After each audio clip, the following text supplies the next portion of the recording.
Democratic Progressive Party (DPP) Legislator Chiu Chih-wei on Saturday last week proposed extending the scope of the Social Order Maintenance Act to allow for detentions of up to 3 days for people who spread fabricated news on the internet.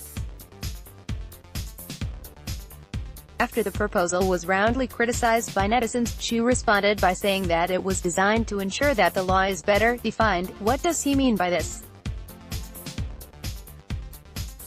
How to mitigate the negative effect of fake news is a thorny issue that the legal profession, media, politicians and the tech industry are all grappling with, a problem for which there is no easy solution. A group of legislators, including Chiu, have submitted a bill to increase the penalty for those found guilty of propagating fabricated news online. If this bill is passed by the legislature and then implemented, what would be the effect? Putting to one side individuals who intentionally create fake news to cause trouble, the greatest impact of the proposed amendment would be to discourage every Taiwanese netizen from reposting any news or information online.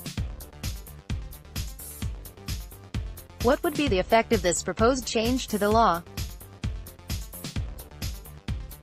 According to Article 63 of the Act, people engaged in spreading rumors in a way that is sufficient to undermine public order and peace shall be punishable by detention of not more than 3 days or a fine of not more than $30,000. Since the definition of spreading rumors that are sufficient to undermine public order and peace has always been somewhat open to interpretation, this might mean that netizens would refrain from posting their opinions online for fear of falling foul of the law.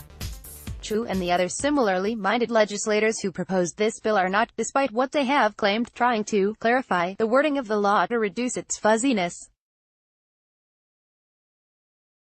Instead, they intend to add an additional clause to Article 63 of the law.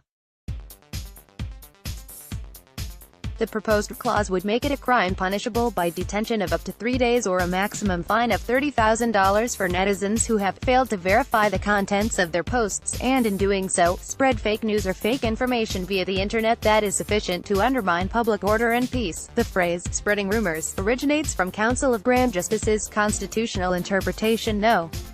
509, which has already proved problematic.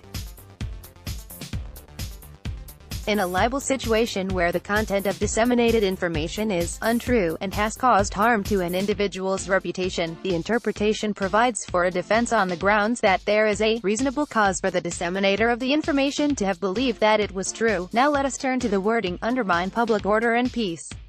Where a person is found guilty of undermining public order and peace, even if no specific damage has been caused to an individual's reputation or legal interests, the law stipulates that, without exception, the guilty party should be detained for a maximum of 3 days. This could probably be seen as an excessive restriction on freedom of speech. However, as the law stands, it could be understood to mean that there must be a malicious intent to spread rumor for an offense to have been made under the Act. This means that we can dispense with the wording, sufficient to, as well as the direct action of reposting or forwarding fabricated news or information.